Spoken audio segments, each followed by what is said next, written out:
Selamat malam. Kali ini kita berjumpa kembali di mata kuliah akuntansi jasa dagang. Dan topik kita hari ini adalah berbicara tentang perusahaan dagang. Sebelumnya kita membahas perusahaan jasa, maka sekarang yang akan kita pelajari adalah bagaimana kita menyusun siklus akuntansi perusahaan dagang. Sebelumnya, mari kita berkenalan dulu dengan perusahaan dagang. Apa itu perusahaan dagang?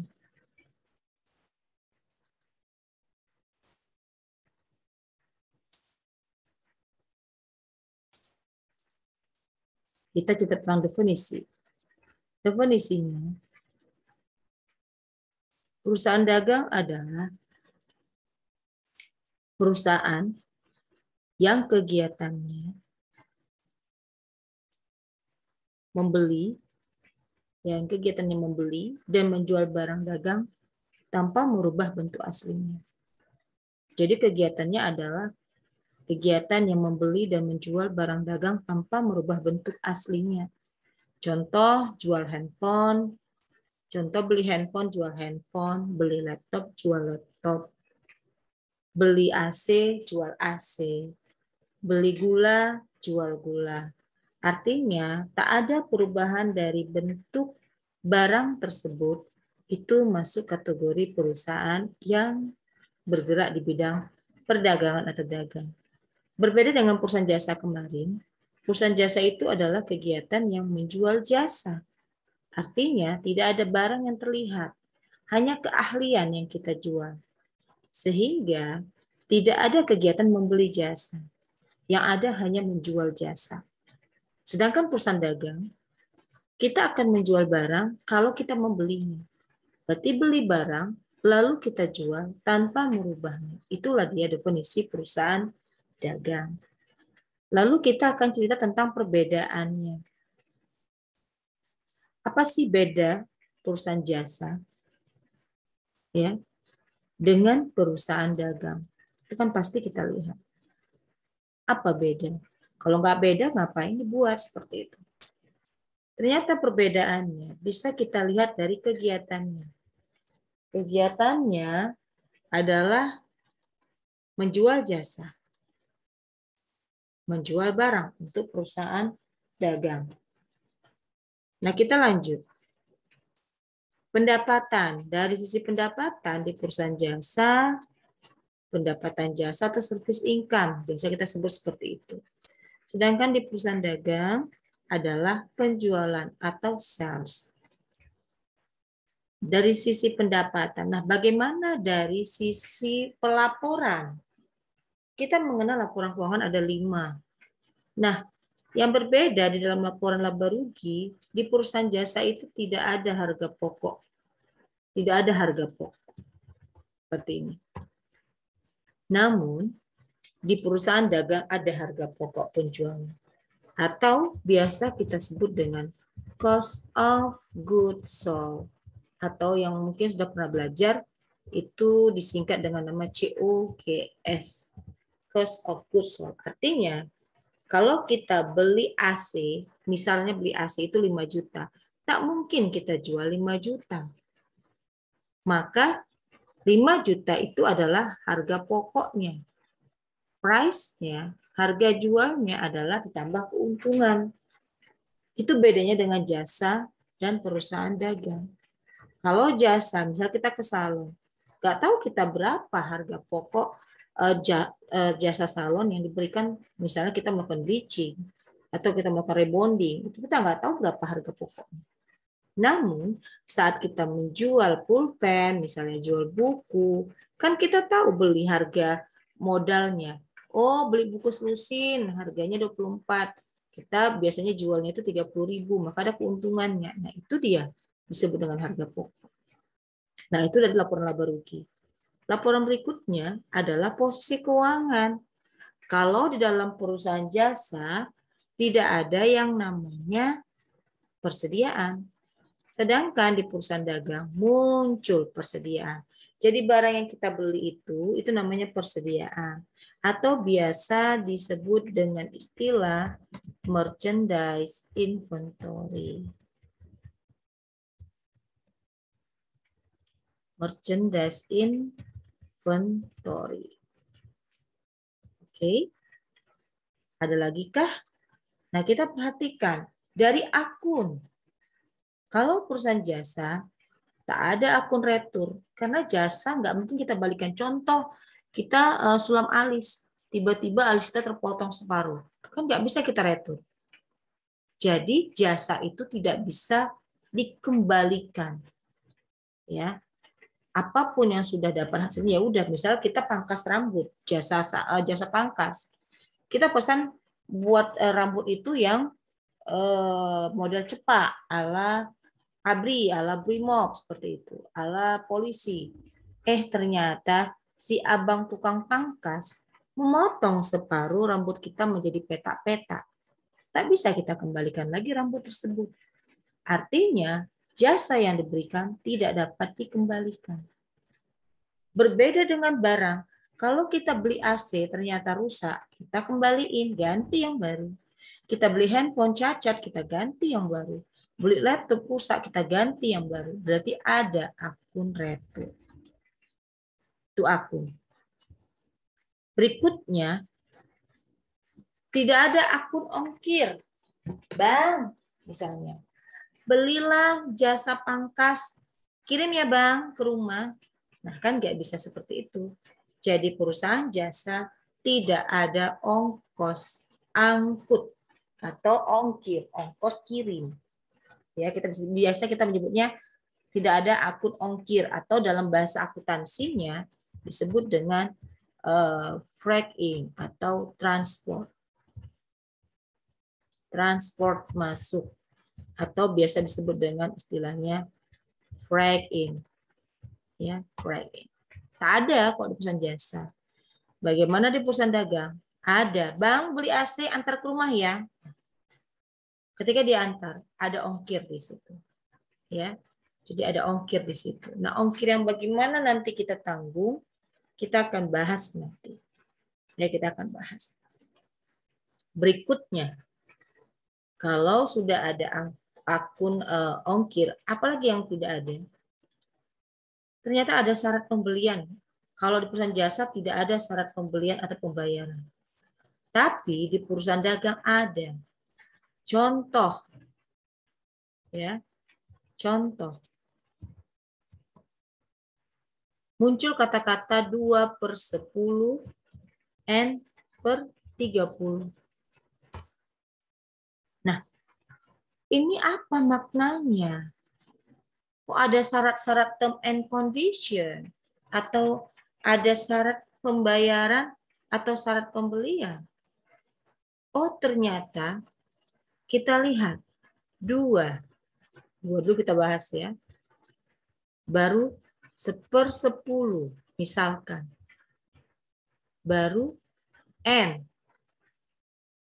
Baru per 30 for example ya.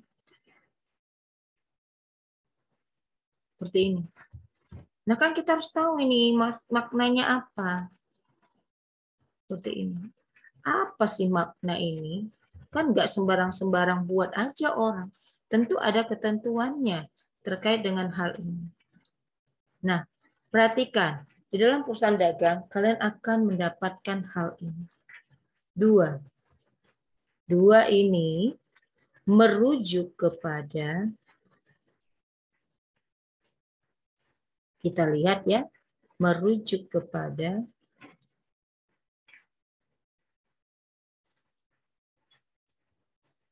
Oke, saya gambarkan dulu biar enak kita melihatnya. Kalau ini, nah, 2 merujuk kepada besarnya potongan yang diberikan. Atau dengan kata lain, diskon. Itu yang 2. 10. Nah, 10 ini merujuk kepada, lagi ya, merujuk kepada, kalau misalnya 2 merujuk kepada diskon, maka 10 ini merujuk kepada seperti ini ya. Oops, sorry.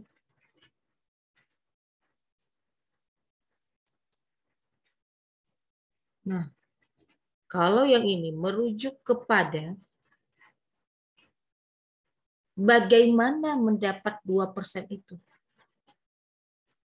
Jadi, 2/10. 10 merujuk pada periode diskon. Artinya jika pembeli ingin mendapat diskon 2%, harus membayar dalam periode 10 hari dari tanggal faktur atau bond. Kemudian, ternyata hal ini menunjukkan periode diskon berlaku. Kalau mau, jika mau memanfaatkan diskon, silahkan. Bagaimana caranya? Bayarlah 10 hari paling lambat dari tanggal diskon. Contoh, belanja tanggal 1. Maka kalau mau dapat diskon 2%, kalau mau dapat diskon 2%, bayarlah paling lama tanggal 11. Seperti ini. Kalau mau dapat diskon, bayarlah pada tanggal 11. Contoh. Ya. Contoh. Nah, 2 sudah, 1/10 sudah. N. Kan ada koma nih. N. Apa sih maksud N ini? Ya, apa maksud N ini? Maka N merujuk kepada berapa lama dia, berapa lama umur piutang. N, dia ya, N merujuk pada berapa lama umur hutang, piutang, atau hutang. Karena ini kan berlaku dua-dua. Kalau kita belanja dapat seperti ini, kita juga dapat memanfaatkan. Nah, merujuk pada berapa lama umur piutang. Lihat kata-kata terakhirnya. N/30. Berarti umur piutang kita adalah 30 hari. Nah, ini berarti umur piutang atau utang sama dengan 30 hari.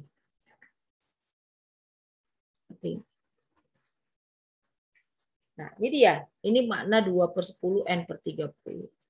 2 di depan atau angka di depan merujuk kepada berapa diskon yang diberikan. Sedangkan periodenya ditunjukkan dengan per 10 kah, per 15 kah, tergantung perusahaannya. Sedangkan N menunjukkan lama umur piutang kita. Nah, terus bagaimana kalau misalnya tertulis 3/15 N/45? Maknanya apa? Maknanya apa? Ayo, silakan dipikirkan.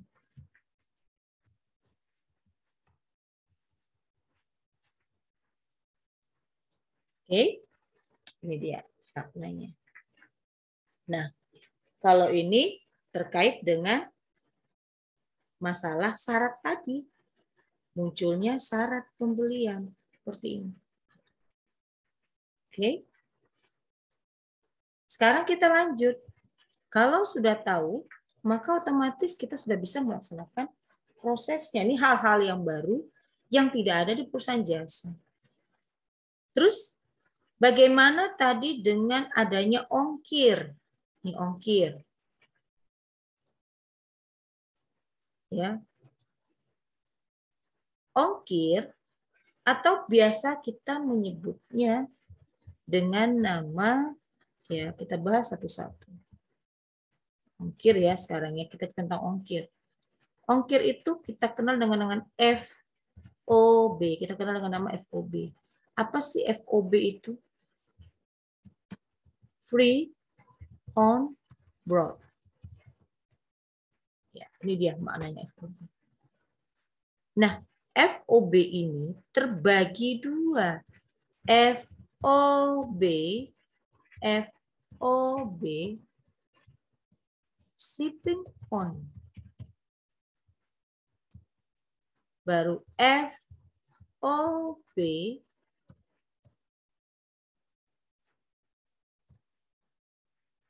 habis FOB shipping point, baru FOB destination point.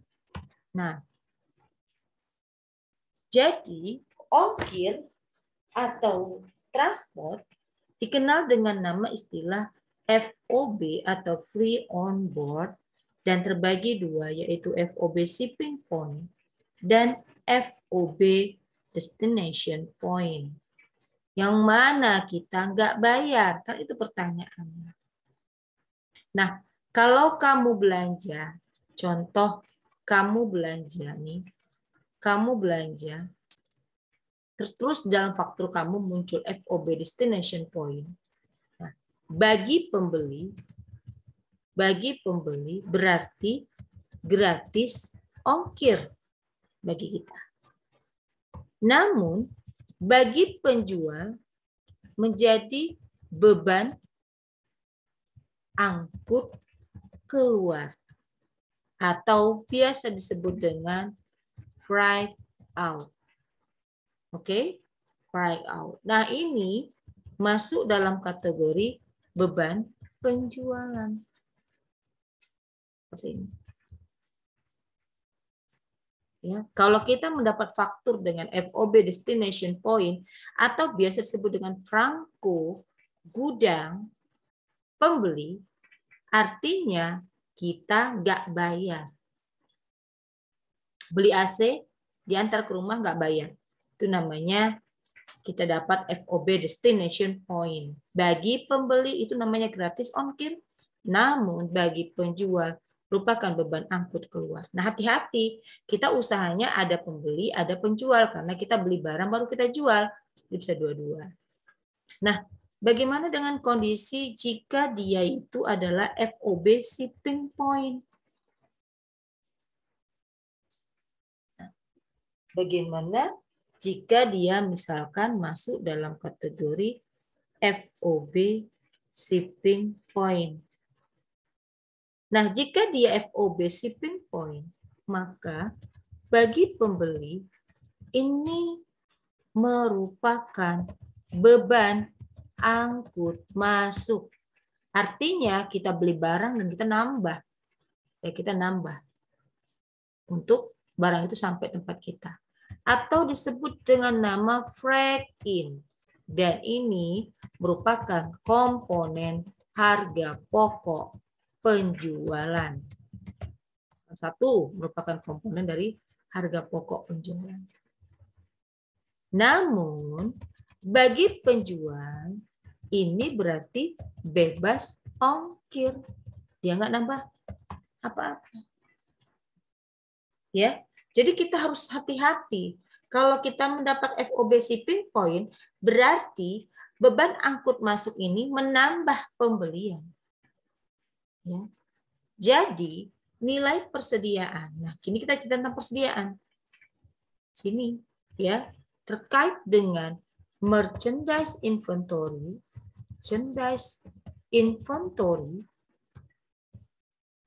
harga yang dibebankan adalah harga beli ditambah ongkir. Tambah ongkir. Ya. Jadi merchandise inventory itu adalah harga yang dibebankan. Harga yang dibebankan pada saat barang dibeli itu adalah lihat apakah barang tersebut ada ongkirnya. Kalau kita bayar ongkir, maka ongkir kita menambah harga beli. Ini disebut dengan cost. Inilah disebut dengan cost atau harga perolehan. Oke. Nah, ini kenapa kita pelajari, Bu? Harus kita pelajari mengingat ini adalah bagian-bagian nantinya yang akan kalian hadapi sehari-hari. Oke? Ini terkait dengan perbedaan antara perusahaan jasa dengan perusahaan dagang. Perhatikan baik-baik dengan ongkir, ya. Free ongkir itu artinya bagi kita pembeli aman, bagi penjual ongkos angkut keluar. FOB destination tujuan sampai dengan tujuan gratis. Artinya ongkir. Lihat fakturmu. Oh, saya beli AC, ternyata fakturnya FOB destination point sampai di rumah kita. Itu berarti kita gratis ongkir. Sama seperti kita belanja Shopee, gratis ongkir. Itu berarti FOB destination point. Bagi kita tak ada biaya, tetapi bagi si Shopee itu merupakan beban angkut keluar atau freight out. Oke, itu penjelasan terkait dengan perbedaan antara perusahaan jasa dan perusahaan dagang. Sekarang kita lanjut. Kalau sudah tahu, mari kita masuk ke jurnalnya. Di dalam jurnal, biasanya kita ada juga disebut dengan laporan posisi keuangan akhir. Menjadi laporan posisi keuangan awal atau saldo awal. Maka yang saya kasih warna ini adalah saldo awal. Jadi ingat, saldo akhir periode lalu menjadi saldo awal periode sekarang.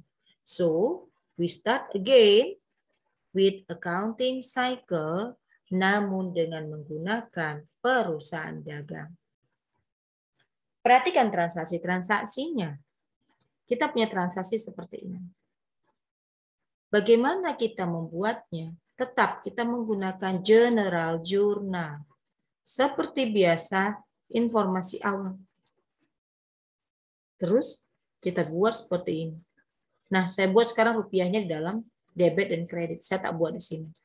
Terserah saya. Yang penting ada currency-nya.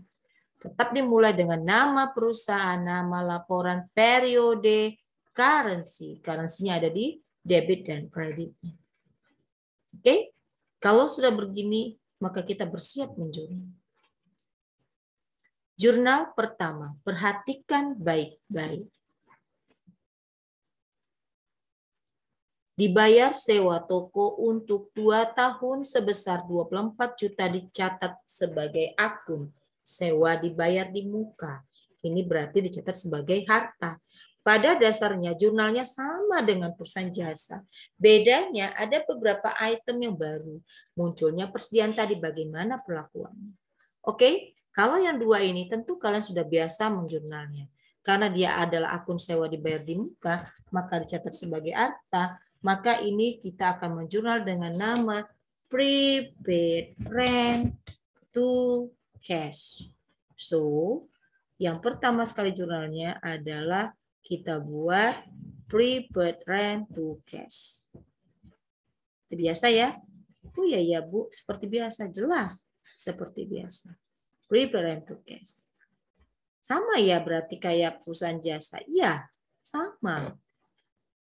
Hanya beberapa hal nanti yang berbeda. Perhatikan, nanti saya akan tandai yang berbeda. Yang kedua, dibeli peralatan. Ini juga masih sama seperti kita perusahaan jasa.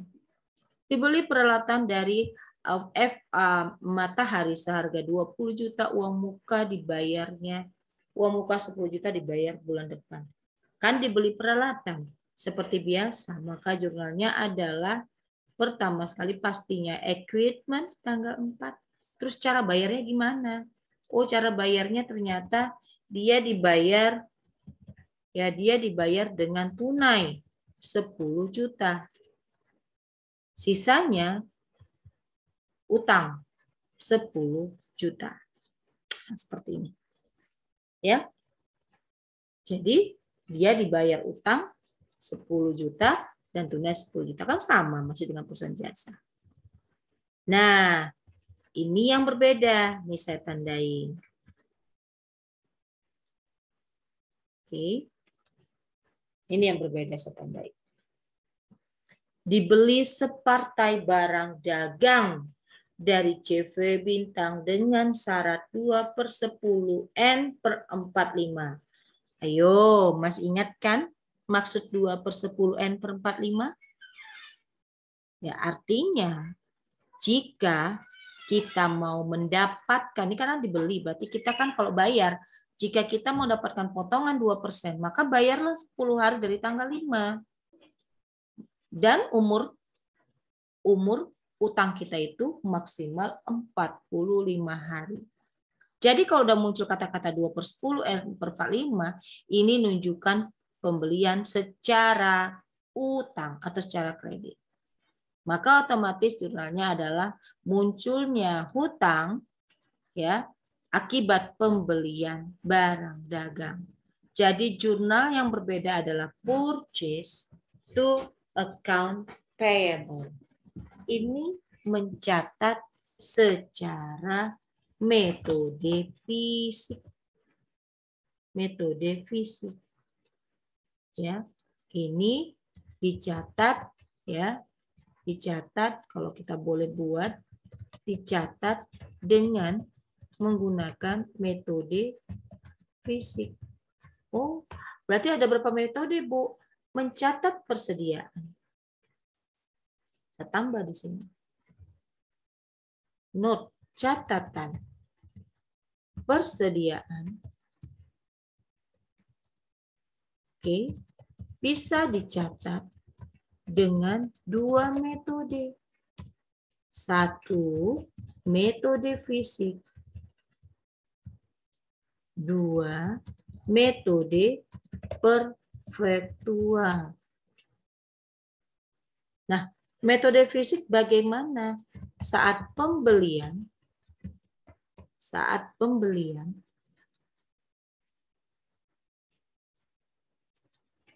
maka dia dijurnal dengan pembelian atau biasa disebut dengan purchase. Baru di sini adalah account payable atau cash kalau tunai. Sedangkan ini perhatikan di sini ya, ini bedanya di sini. Sedangkan di metode perfektual ya, di metode perfektual yang muncul adalah barang dagangan, persediaan barang dagang atau merchandise inventory to account payable kalau dia kredit dan cash kalau dia tunai. Ini terkait pembelian. Oke. Nah, jadi karena punya kita, tugas kita, tidak ada menyatakan metode apa, kita anggap metode fisik. Gampang aja. Jadi kita pakai metode purchase to account payable. Ya, ini dicatat sebagai dengan metode fisik. Jadi ingat ya, ada fisik, ada perfektual. Tanggal 6, dibayar angkut barang yang dibeli. Ini juga hal yang baru. Hal yang baru di perusahaan dagang. Berarti kalau dibayar biaya angkut atas barang yang dibeli, ini namanya FOB shipping point. FOB shipping point artinya ini FOB shipping point Artinya si penjual hanya bertanggung jawab sampai barang itu di luar tokonya. Kalau mau sampai ke rumahmu, ya bayar sendiri, itu dia maksudnya. Artinya kita menambah lagi di situ. Jadi FOB shipping point. Kenapa kata shipping? Iya, shipping berasal dari kata ship. Zaman dahulu kala, barang-barang itu kan melalui pelabuhan. Sekarang juga masih pelabuhan. Artinya, si penjual hanya bertanggung jawab sampai di pelabuhan. Dari pelabuhan ke tempat kita. Kita yang nanggung. Itu namanya FOB shipping point. Itu berarti nggak gratis ongkir. Nah, secara simpelnya sekarang, secara simbolisnya sekarang, barang sampai di depan toko. Kalau kamu bawa ke rumah, ya bayar sendiri. Itu namanya FOB shipping point. Oke? Jadi, kalau dibayar biaya angkut atas barang, itu namanya FOB shipping point. Jurnalnya freight in. Ya. Jurnalnya freight in to cash. Seperti ini. Oke. Freight in to cash.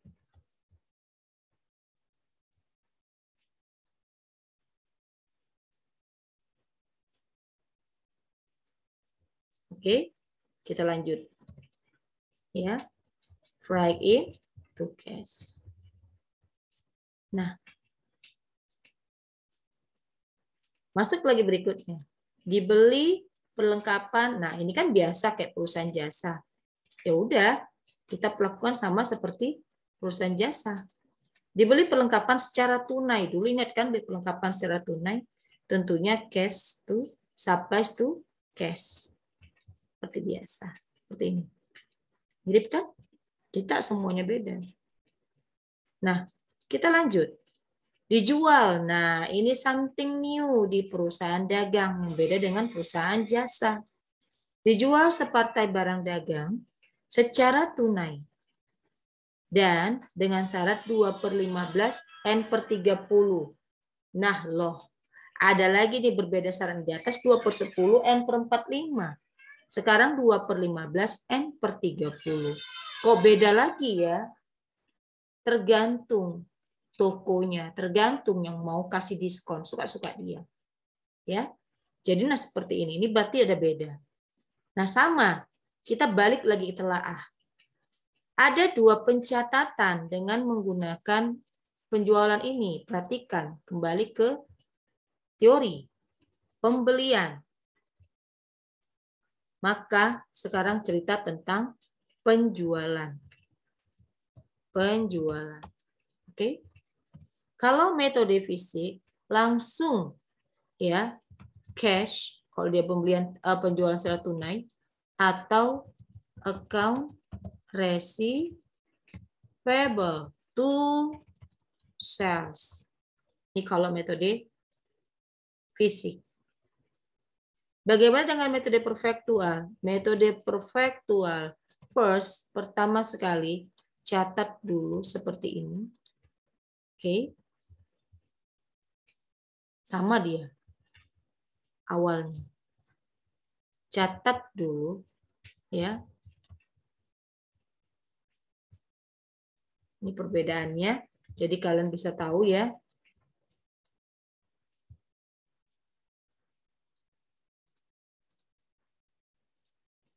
Nah, ini tentunya transaksi ya. Ingat kan transaksi? Transaksi adalah aktivitas perusahaan yang dinyatakan dengan nilai uang ya. Seperti ini. Berarti sama dong, Mas Ian. Yups, masih sama. Namun di sini ada tambahannya. Apa tambahannya? Harga pokok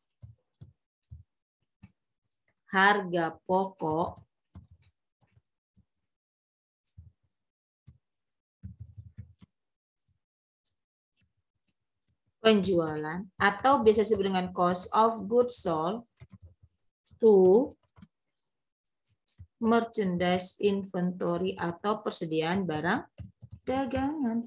Ini bedanya. Oh, berarti ada 2 jurnal, Bu? Iya. Ada 2 jurnal untuk perusahaan dagang tergantung metodenya seperti ini. Yang ini ya ini catat ya. Catat sebesar berapa dijual. Misalnya jualnya 10 juta, maka letakkan 10 juta. Berapa yang kamu terima uang? Catat sebesar berapa dijual atau terima uang. Berapa uang kamu terima? Kalau ini ya, catat sebesar modalnya.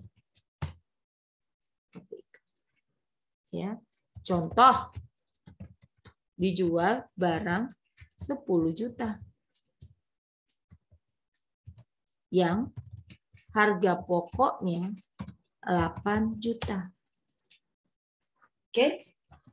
Terus gimana jurnalnya? Maka jurnal pertama, misalkan dicatat secara tunai. Ya. Dijual tunai kita bikin, biar gampang. Otomatis cash. Ya. RP 10 juta. Kan gitu. To sales. RP 10 juta. Jurnal pertama. Jurnal kedua, cost of goods sold 8 juta. To merchandise inventory.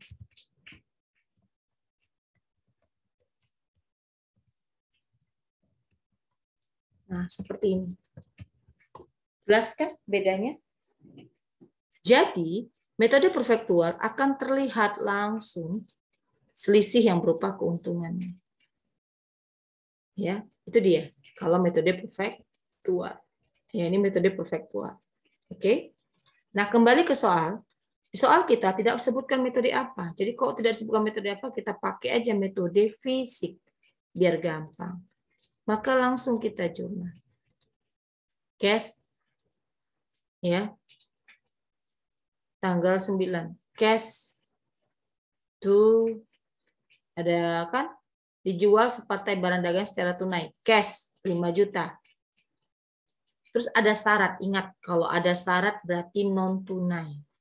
Maka dia muncul account receivable. Ingat kembali, jika muncul syarat pembelian, syarat penjualan dengan 2/10, N/30, N/45, dan seterusnya, itu berarti secara kredit. Kalau pembelian muncul utang, kalau penjualan muncul piutang. Baru tuh sales. Seperti ini. Oke. To sales. Cash account receivable to sales. Jadi dijual 5 juta dan seterusnya. Ini yang tanggal 9. Melanjut ke tanggal 12. Ini juga sama. Masih something new yang istimewa. Dijual separtai barang dagangan, udah jelas-jelas 2/15 N/30. Tak perlu ada kata-kata tunai atau utang atau kredit. Ini pasti penjualan secara kredit. Kenapa penjualan secara kredit? Karena ada syarat penjualan. Berarti jurnalnya bagaimana? Maka muncul piutang. Berarti account receivable. Pendapatannya apa dalam perusahaan dagang? Penjualan atau sales.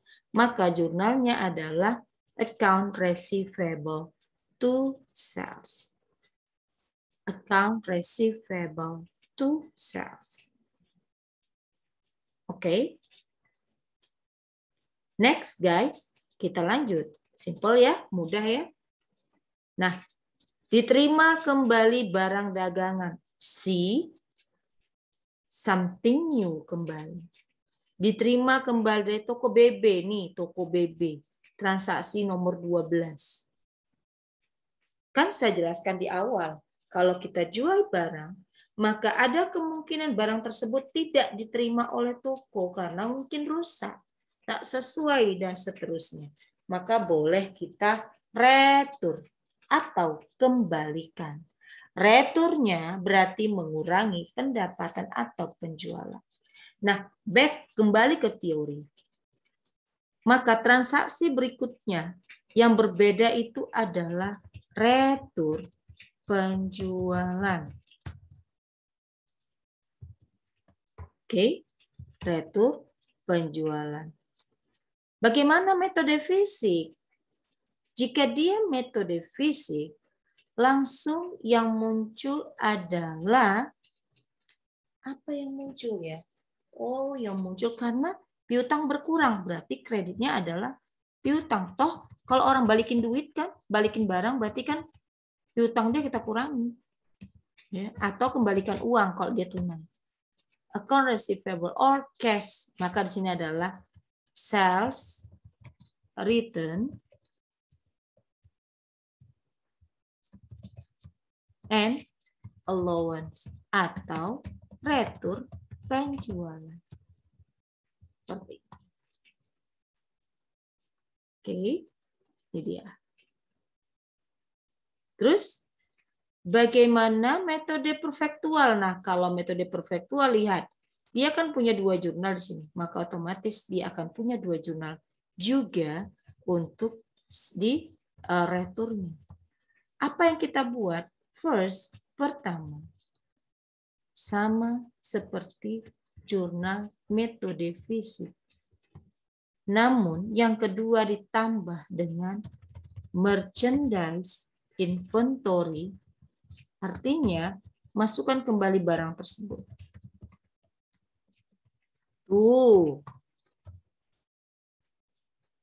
Cost of goods sold. Balikkan jurnalnya. Yang penjualan. Jadi kalau penjualannya ada 2 metode perfektual, begitu juga untuk metode returnya. Oke, seperti ini ya. Balik kembali ke kasus kita.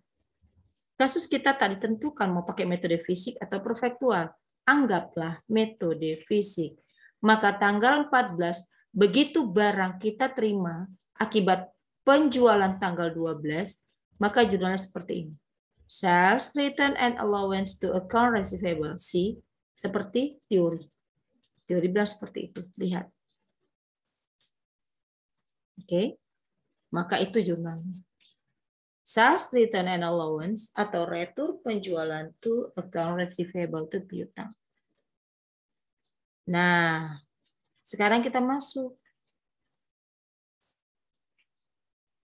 Ini yang baru juga.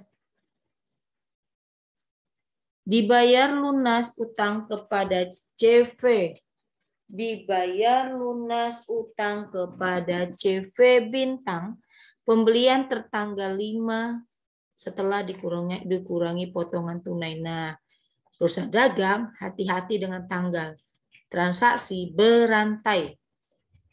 Artinya akan berhubungan tanggal 1 dengan tanggal lainnya. Perhatikan tanggal 15 terkait tanggal 5. Nih. Terkait tanggal 5, saya kasih yang terang. Jadi, di sini kan kita ngutang nih, 20/10/45 nih jurnalnya, lihat tanggal 5. Purchase to account payable, ada utang kita. Sekarang kita bayar. Maka ketika kita bayar, lihat ada syarat 2/10/45. Tadi kan saya bilang, kalau kamu mau diskon 2%, bayarlah 10 hari dari tanggal 5. Dibayarnya tanggal 15 sih. Dapat nggak dia diskon? Tentu dapat dong. Nah, bagaimana kalau dia dapat? Maka kita hitung. Kita buat perhitungannya di bawah. Tanggal 15. Oke. Perhitungan. Account payable balance tanggal 5 ya adalah 23 juta. Lihat jurnal kita tanggal 5. Kan 23 juta. Ya, 23 juta. Maka saldonya, saldo tanggal 5 bulan 4 adalah 23 juta. Hitung lagi. Diskon 10 hari.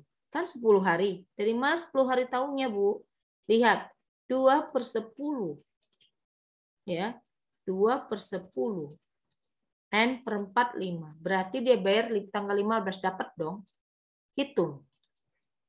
Berarti sebesar 460. 2% kali 23 juta. 400.000. Jadi berapa kas yang kita bayar? Cash payment kita 22.540. Saya ulang. Oke, saya ulang. Nah, sekarang transaksi tanggal 15 adalah pembayaran kejadian tanggal 5. Di sini ada syarat pembelian. Kalau kita mau bayar utang dan dapat diskon, bayarlah 10 hari dari tanggal faktur. Tanggal faktur kita tanggal 5. Sekarang kita bayar tanggal 15. So, dapat dong 2%-nya. Nah, kalau seperti itu, maka kita hitung berapa ya yang aku bayar kalau aku memanfaatkan diskon. Kan itu pertanyaan. Maka kita buat di sini perhitungan. Seperti ini. Saldo utang kita 23 juta. Diskonnya dari tanggal 5 ke tanggal 15 kan 10 hari. Berarti dapat dong. 2/10. 2/10 dapat kan? Nah, kalau sudah dapat, otomatis kita hitung diskonnya. 22.540. Kalau udah seperti itu, mari kita jurnal. Dibayar. Dibayar berarti uang kas keluar. Berapa uang kas yang keluar? Kan itu pertanyaan. Maka jurnalnya adalah accounts payable 23 juta. Ini 23 juta. Habiskan dulu dia. Ya. Habiskan dulu dia. Seperti ini. 23 juta. Oke. Terus ada diskon tadi kita kan 2%. Ini dia 460. Berapa cash yang kita bayar? Kalau kita punya utang 23 dikasih diskon 460, maka cash kita adalah sebesar 22.540. Jadi jurnalnya adalah hutang potongan pembelian pada cash. Nah, potongan pembelian secara teori, perhatikan. Jika dia nanti akan mendapatkan metode fisik, jika metode fisik, masih enak lah ya kan. Bagaimana kalau nanti metode penjualan kan gitu. Kalau dia mendapatkan seperti ini, ya perhatikan. Hal berikutnya adalah potongan pembelian. Atau biasa kita sebut dengan nama purchase discount. Purchase discount. Potongan pembelian. Apa jurnalnya? Kalau dia metode fisik, maka jurnalnya adalah purchase account payable or cash jika ada tunai to purchase discount and allowance atau potongan dan pengurangan pembelian. Ya, seperti ini. Nah, bagaimana dengan metode perfektual? Kalau metode perfektual, maka di sini akan berpengaruh kepada merchandise inventory atau cost of good-nya. Ya. Dia akan pengaruh ke situ. Nah, apa yang dia pengaruhi? Nah, biasa juga ada yang menyatakan merchandise inventory, tapi ada juga yang menyebutkan di sini berarti cost of goods sold. Seperti ini. Ya, di sininya. Karena di sini tentu tetap account payable to cash.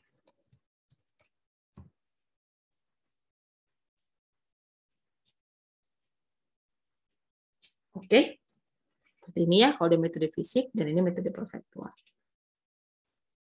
Lanjut. Jadi, sekarang kita masuk tanggal 18. Nah, kalau udah paham ya, udah biasa ya. Kita mulai lagi, ini yang baru. Dijual barang dagang kepada toko Intan sebesar 15 juta. Ini nggak ada syarat-syarat pembelian. Tapi juga nggak ada kata tunai. Berarti otomatis langsung saja kita jurnal Ini ya dijual tunai ya, cash to sales. Ingat pendapatan dalam perusahaan dagang namanya penjualan. Nah, kalau ini udah biasa kita jurnal. Kemarin di perusahaan dagang dibeli tambahan perlengkapan secara kontan, ya udah supplies to cash. Ya kan biasa. Dibayar utang bank, ini juga udah biasa ya. Bank loan to cash. Nah, seperti ini. Diterima pelunasan dari toko. Nah, ini yang kita hitung lagi. Dari toko BB atas penjualan tertanggal 12 April. Ini berarti cash spesial. Maka kita harus kembali ke belakang. Tanggal 12 April. Ini dia. Nah, ya, ini dia. Ada syaratnya. Berarti kita cek. Katanya 2/15, berarti 15 hari dari tanggal faktur. Sekarang dia bayar tanggal 24. Dapat dong. 12 ke 24 itu kan masih 12 hari. Sedangkan N-nya 2/15. Diskonnya, periode diskonnya 15 hari. Berarti 12 tambah 15. Paling lambat tanggal 27 dia harus bayar kalau mendapat diskon. Sekarang dia bayar tanggal 24. Ya, 24. Terus kita lihat lagi tanggal yang berpengaruh. Ada retur, ada pengembalian barang. Ini juga mempengaruhi. Kan tadi ingat retur itu mengurangi piutang. Ya. Mengurangi piutang. Jadi kita hitung dulu untuk transaksi tanggal 24. Maka untuk transaksi tanggal 24 perhatikan perhitungannya. Oke. Tanggal 24. Perhitungannya. Pertama, ambil dulu saldo tanggal 12 bulan 4. Berapa tanggal 12 bulan 4? Adalah 22 juta. Lihat. Ambil dulu dia. 22 juta. Oke. Setelah itu, ada nggak returnya? Selalu berpikir seperti perusahaan dagang. Oh iya, saya beli barang ada syarat. Beli barang, tanggal berapa tuh? Oh, saldo sekian. Ada nggak saya kembalikan ya? Harus seperti itu pikirnya. Sama kayak kita jual. Saya jual barang. Oh iya, ada nggak dikembalikan sama orangnya? Nggak ada, berarti aman. Kalau ada, itu mengurangi. Nah, kejadiannya toko BB ini ternyata mengurangi. Karena ada pengembalian. Jadi dia beli 22 juta, dikembalikan 2 juta, berarti kan tinggal 20 juta. Dia punya hutang sama kita. Karena udah dikembalikan 2 juta karena rusak. Berarti kita cek sales return and allowance tanggal 14. Lihat. Tanggal 14 ini dia. Ada pengembalian. Ya. Sedangkan dia transaksi tanggal 12. Lihat. Ini kan terkait erat. Seperti ini. Ya. Ini terkait erat. Lihat. Dikembalikan. Berarti kan secara logika, jika dia jual 22 juta dan kembali 2 juta, berarti piutangnya tinggal 20 juta dong. 22 kurang 2 juta. Ya, 22 juta. Berarti 22 juta itulah yang kita potong dengan diskon. Inilah nilai yang akan kita berikan diskon kepada orang yang membayar. Berapa diskon yang kita tawarkan? Ternyata kita menawarkan diskon itu tanggal 12 adalah 2/15. Maka hitunglah 2% kali 20 juta. Seperti itu. Ya. Seperti itu dia. Ini dia. Oke.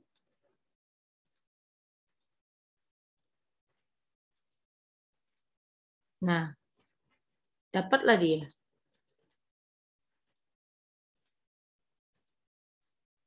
Berapa ya perhitungannya kok seperti ini? Maka total piutangnya adalah 400.000 diskon 2% kali 20 juta. Jadi berapa yang kita terima uangnya cash receipt? Kan kalau piutang uang terima. Kalau dibeli utang cash payment uang keluar. Cash receipt 19.600. Inilah yang kita jurnal. Ini kita jurnal. Ya, ini terima uangnya, ini kita jurnal. Oke. Ini kita jurnal dan ini kita jurnal. 3 hal ini kita jurnal. Bagaimana jurnalnya? How? Nah, perhatikan. Seperti ini.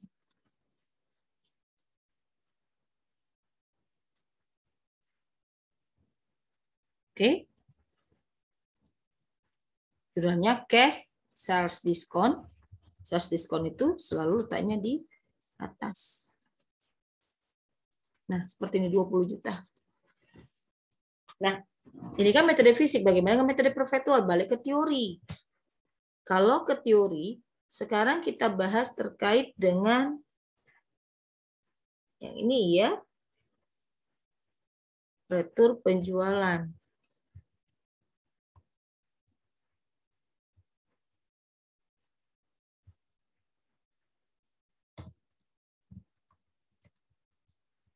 Oke, sekarang kita cerita tentang potongan penjualan. Bagaimana dengan potongan penjualan? Atau biasa disebut dengan sales discount. Ini baik metode perfektual atau metode fisik, ini metode perfektual atau metode fisik, ini sama. Berarti jurnalnya adalah ya sales discount atau potongan penjualan to account receivable atau cash kalau ada pembelian tunai. Nah, ini sama kedua metode. Nah, sama. Ya, sama. Oke, sip ya, selesai. Sama ya metodenya. Nah, ini kan kita buat metode fisik. Seperti ini. Habiskah jurnalnya? Kita cek. Dibayar gaji, alah ini udah sama. Udah biasa kita kalau masalah dibayar gaji dulu waktu kita belajar di perusahaan jasa. Tentu kita sudah paham salary itu cash 3 juta. Terakhir, apalagi ini alah Ma, ini kan prefer. Biasa aja. Jadi kita jurnal withdrawal ya. Ya. Tono drawing atau withdrawal. Ya, ini bisa withdrawal ya. Atau bisa kita tengah dengan withdrawal. Boleh ya seperti ini 1 juta. Setelah itu ya as usual totalkan. Ya, kita total. Nah, seperti ini. Total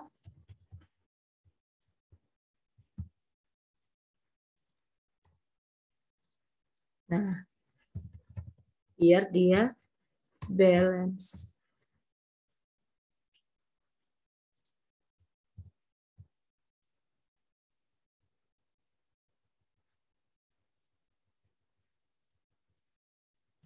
Nah, seperti ini. Kita perhatikan. Nah, balance kan? Jadi inilah dia. Ini yang berbeda. Jadi ada perhitungan kalau kita dapat diskon. Ini kalau kita beli, kita ambil diskonnya seperti ini. Ya, ini kalau kita jual. Ini kalau kita beli atau utang ya. Kan ingat kan usaha kita itu kan adalah membeli dan menjual barang. Ini kalau kita beli. Nah, ini kalau kita beli ya, pembelian. Oke, ini kalau kita jual atau disebut dengan penjualan. Oke. Ya. Kalau pembelian berarti terkait dengan utang, ya. Terkait dengan utang. Kalau penjualan terkait dengan piutang.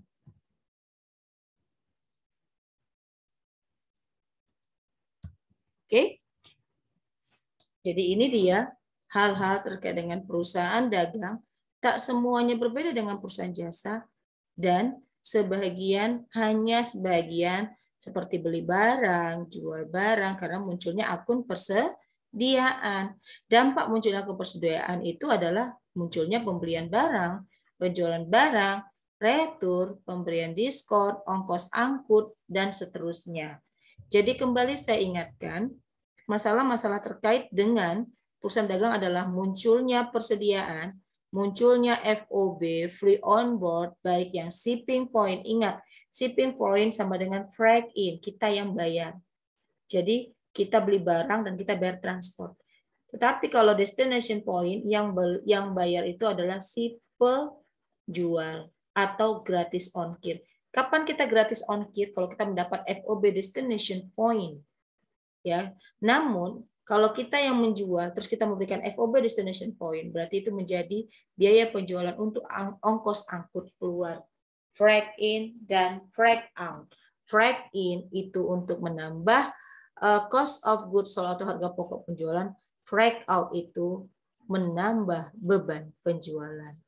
Cukup sampai di sini terkait dengan penjelasan mengenai jurnal dengan menggunakan perusahaan dagang. Untuk kalian, silakan kerjakan kasus yang diberikan setelah tutorial ini dan silakan kerjakan pelan-pelan. Semoga kalian paham. Next, kita akan bahas terkait dengan bagaimana buku besarnya, buku besar pembantu, dan lanjut kepada harga pokok penjualan di dalam laba ruginya. Dan agar kalian bisa mengikutinya, jangan lupa di subscribe karena akan ternotifikasi ada input baru atau update baru terkait dengan pembelajaran kita. Semuanya tetap semangat, mari bersama kita taklukkan akuntansi. Selalu ingat akuntansi itu tidak sulit. Akuntansi itu mudah. Yang sulit adalah ketika kita malas karena tak ada obatnya. Mari belajar, ingat proses tak pernah menipu hasil. Siapa yang bersungguh-sungguh pasti mendapat dan kita tak akan pernah tahu sebelum kita mencoba. Jangan pernah membenci sesuatu karena kita harus menyiapkan banyak pintu untuk masa depan kita yang unpredictable thing. Sampai jumpa di materi berikutnya. Lebih kurangnya saya mohon maaf. Wabillahi taufiq wal hidayah. Assalamualaikum warahmatullahi wabarakatuh. Dan semoga bermanfaat. Bye-bye. Sampai ketemu kembali.